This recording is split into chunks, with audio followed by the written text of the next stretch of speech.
Back to you with another great video. It's your boy Adrian with Travelmatic. Hey, I'm glad you came back to see me because I've been traveling just around Atlanta, nowhere serious, not out the country. I'm so sad. But I got some great trips coming up. Believe me, I do. I do. But in this time, we're going to talk about Cuba. You know, that's my favorite place. And everybody knows that's my favorite place. And a lot of people say, how do you get to Cuba? Like, are you going through Canada, Mexico? Like, no, I'm coming from Atlanta. I may have a layover in Fort Lauderdale or something, and then I get to Havana. There's no tips or no tricks really to it. Just book a flight. And like, but I thought this and I thought that, and I heard Trump did this and heard Trump did that.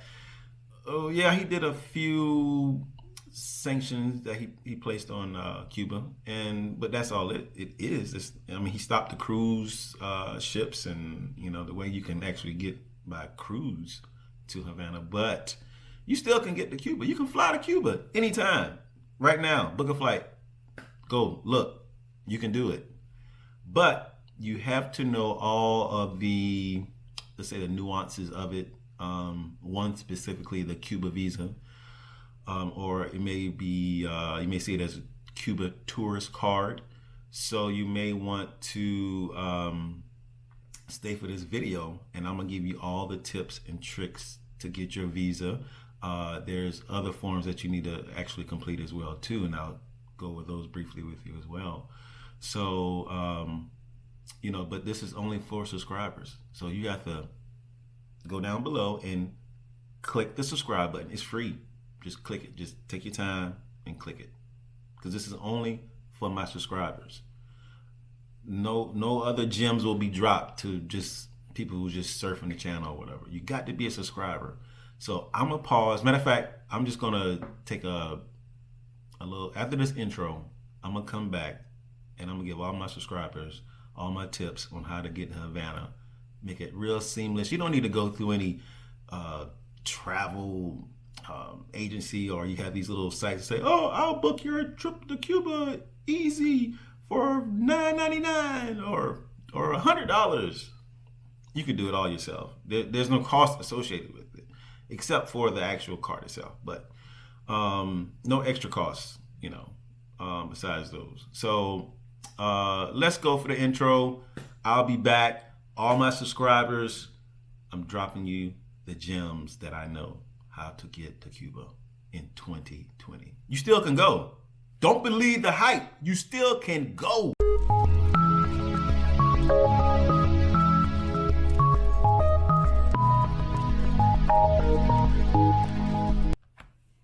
All right, we back.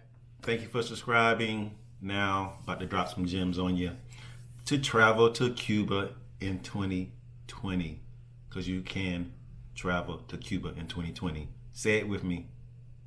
I can go to Cuba in 2020. You got to claim it. You got to speak it into existence, because it's just easy, really. But I'm gonna go over the documents you need in order to go to Cuba. One that is pretty much self-explanatory is you need a valid U.S. passport. You can't go nowhere without it, actually. So that's your first thing you need. Make sure you have that, and you're off to a good start. Number two, you need a Cuba tourist visa, or it was a tourist card, a visa card, Cuba visa card. It's a few different names, but it's only this one document. And there are a few ways you can get it. Sometimes you can go through the U.S. Treasury and apply through that website. It takes a few days. It's a little cheaper, I believe, but it takes a little bit while. You have to go through the U.S. Treasury and you have to fill out the application. A little bit lengthier than the ones that you would have with your carrier. But you can also just go through your carrier. When you book your flight, usually, let's say, for example, I'm going to give you a Delta example. You'll go to delta.com. You'll put in your destination, Cuba. The itinerary comes up, and then once you're towards the end of your booking, a pop-up comes up, and they'll give you, they'll say the reasons, because you cannot go to Cuba at any time just for leisure. That is prohibited from doing just leisure. You just can't just say I'm gonna go be on the beach. I'm gonna go to party. No, you cannot do that. You have to have one of the 12 OFAC categories. It has to fall in one of the 12 OFAC categories. But let's back up a little bit. I said 12. It's actually 11. That's some of the news you've been hearing from the media and Trump. There are a lot of political issues between U.S. and Cuba, as we know, back from the 60s and the embargo. But he's trying to put more sanctions and more, let's say, crippling of the Cuba military. It's a lot of big history with Cuba helping Venezuela, and America is not liking how they're assisting Venezuela and all the chaos. So the one category that was very popular with a lot of Americans using to go over to Cuba was people to people. Real easy category to use. You could use that anytime. It's so broad that you could use it. So they took that away, and so thus leaving us with 11 reasons. And there are other reasons like journalistic, research, family visits, humanitarian, meetings, events, and you're supposed to have an itinerary detailing your events and the times that you'll be this place, that place. The rule of thumb is that you're not supposed to have more leisure time than event time. So if you have more leisure time than event time, then that is not good, supposedly. Now, let me back up again as well to there is no one there at the airport or any email that you'll get saying, send me your itinerary. I've been there 3 times already. You will not get any type of notification like that. But it's good to just have all your ducks in a row. So one of the easiest ones to use is one, it's called Support for the Cuban People. And that one, what falls under that as valid is doing excursions. You're going to do excursions. Nobody goes to Havana or any part of Cuba and not do an excursion. So these excursions are actually performed by Cuban people. So that is supporting other Cuban people. That falls under that category. So usually I book through Airbnb, my Casa Particular, and usually they'll have excursions underneath that may be like a trip to Vinales, horseback riding, cigar rolling, cooking in a Cuban house, Cuban culture. There's tons of things. I've done tons of excursions through Airbnb or even TripAdvisor. They actually have excursions there as well too. You want to take advantage of the excursion. That's when you get the full feel of Cuba, the culture, and just riding in a Cuban car. Photo shoot. There's tons of things that you would do and you're probably planning on doing anyway. And thus that falls under support of Cuban people. So you just use that one right there and you are set. The visa is done. You have all the evidence. You can just go onto your phone, you can show it just in case somebody asks. But like I said, I have never been questioned. I remember the first time that I was trying to go to Cuba, and I'm like, I'm at the desk, and I'm like shaking, giving the form back to the lady, and the lady just, oh, stamps it. It was over. I was like, oh my goodness, that was it. I was stressing like an hour trying to figure out, should I put this reason? Should I put this reason? No, they're not going to do that one. No, I mean, like 5 seconds. She looked at it. Bam. All right, thank you, sir. Enjoy your trip. I'm like, man, I waited that long. Wow, it's wow. But yeah, so it's nothing to stress about. You can get to Cuba with just support other Cuban people. It's really easy, self-explanatory, no problems, no hassle, nothing. So, like I said, you'll do that online as well as the airport.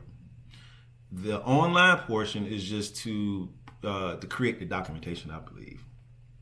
The second part, when you get to the actual airport, the gate, that's when you actually get your physical CUBA Visa card.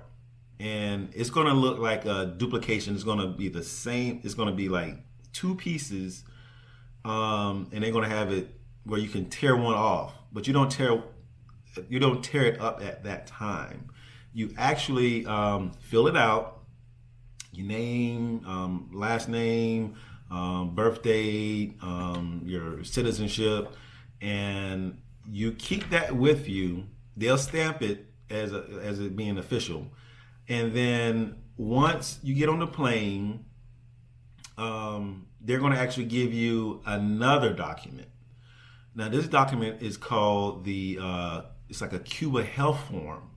Now, this form will actually have just a questionnaire of maybe like have you had a cough, cold, fever, rash, or in contact with anybody within the last 15 days before your trip. You say no. You sign that, and then you keep that with you. They're also going to give you a Cuba Customs declaration form as well. Fill that form out.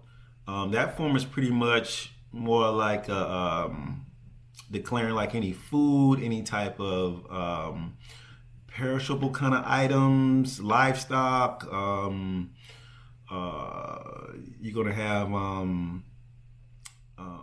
other little miscellaneous stuff that you can declare, as well as money. You have to declare anything over 5,000, 4,999 and under. You don't have to declare. So, but other items you have to declare. So that's your third form. And then you will keep that form on you. So you'll have your Cuba Visa, you'll have your health form, and then you'll have your declaration customs form as well on you while you're on the plane. So once you actually leave the plane, you're in Havana, you're in customs. There, you're going to go to the customs department. You're going to give them your passport. You're going to give them the Cuba Visa card, and they're going to tear the Cuba Visa card down the middle. They're going to take one, they're going to keep that. They're going to give you back the other half of it. Make sure you put that Cuba Visa card somewhere safe. I preferably put it in my passport. And, I put my passport at my place where I'm staying, using the safe or somewhere secure where I know I can actually access it at any time. Because you cannot leave out the country unless you have that other half of that Cuba Visa card. You do not want to lose your passport or that Cuba Visa card, the other half. Because if you lose that other half, it's almost like losing your passport. you have to go through a lot of hoops and hurdles to get another Visa card, embassy. You know, and like you always know, you can't use a U.S.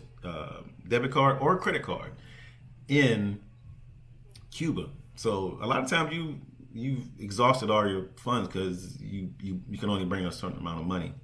You can't use U.S. Debit or credit. So you don't want to be in a position where you have to use your debit card and it doesn't work, and it's just a lot. So stick to keeping your documents all in one place. So when you leave, you can leave. You don't want to be stuck. So that's pretty much it. Also, there is a travel insurance that you need as well. That is usually handled behind the scenes. You don't really know about it too much because it's booked into your flight cost.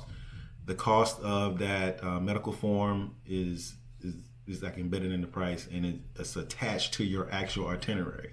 So like if you get in a situation where you have to go to the hospital, you would actually give them your just know the flight that you came in on, and that travel insurance is tied to that flight, and then they can be able to assist you with any medical issues or whatever, because you do have travel insurance. It's actually embedded in the price. So that's a little thing you really don't notice because they kind of like do it for you. But if they ever ask you, do you have insurance, if you, God forbid, you ever have a medical emergency and you had to go to the hospital, you do have travel insurance automatically once you book that flight. One more thing, let's go over the prices for the Cuba Visa card, because the price is actually not attached to the cost of the ticket. That is an additional cost that you will pay at your airport, at the gate. So you have to keep that in mind. Usually the prices are anywhere from $50 to $100. I have some examples here.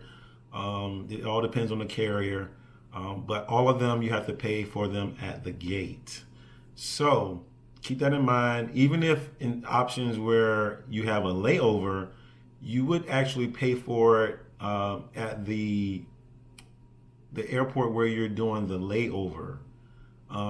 You wouldn't do it in the first leg of your trip. Once you get to your layover destination, and hopefully you have enough time in there. Keep that in mind too, because some layovers are short. Some are like 45 minutes. Some are like 3 hours. But you have to find the location at that airport where you're doing the layover at, that Cuba Visa location. So immediately after you get off the airplane, ask them where the Cuba Visa booth is. It's usually like a little floating booth or something somewhere around in the airport. I know like in Fort Lauderdale, it's not too far from the gate that you would come in on, depending on what city you're coming in from. But you have to find that at your layover destination, pay for it there, fill out the application there. Then you'll get your Cuba Visa card, the identical copies, the two that's attached. And you'll be set from there. So there is a price associated with it in addition to your flight. So keep that in mind, and also the time, because like I said, an example with Delta, it does a straight shot usually. So I would pay for it here in my airport at my home city, and then once I aboard that plane, I have it on me. So because I don't have a layover. But that's pretty much it. That's all I have.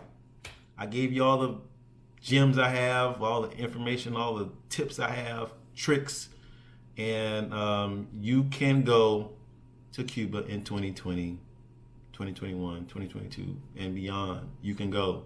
So that's all I have. Stay tuned for more videos about Cuba. A lot of people always ask me about places to go, places to stay, places to eat. I'm coming with all of that just for you, my subscribers.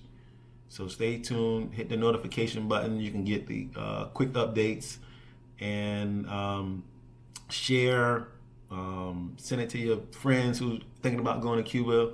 If they had questions about Cuba, they have to start with this video first. They have to, because you can't get there without the Cuba visa. So thank you for watching. Stay tuned. I'll see you in the next video.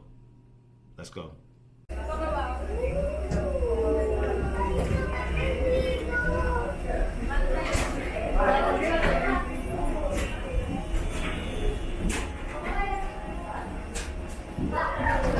We back.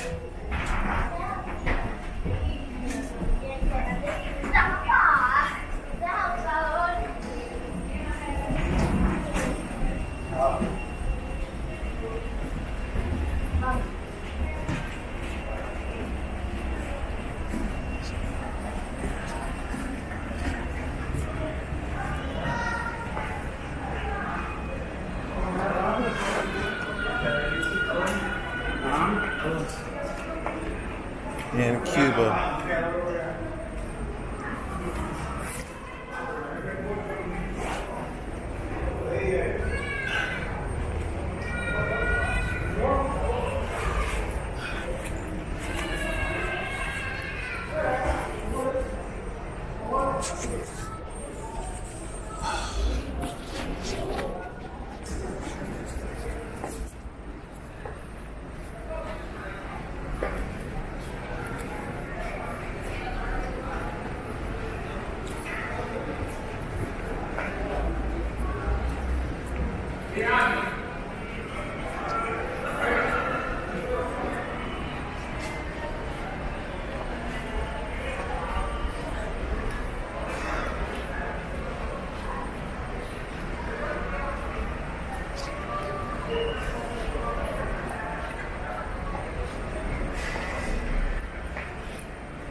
We in here.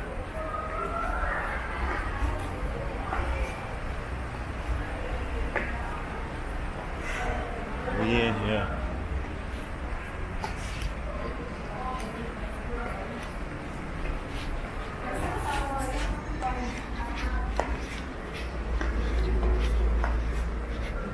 Do I walk through here? Right.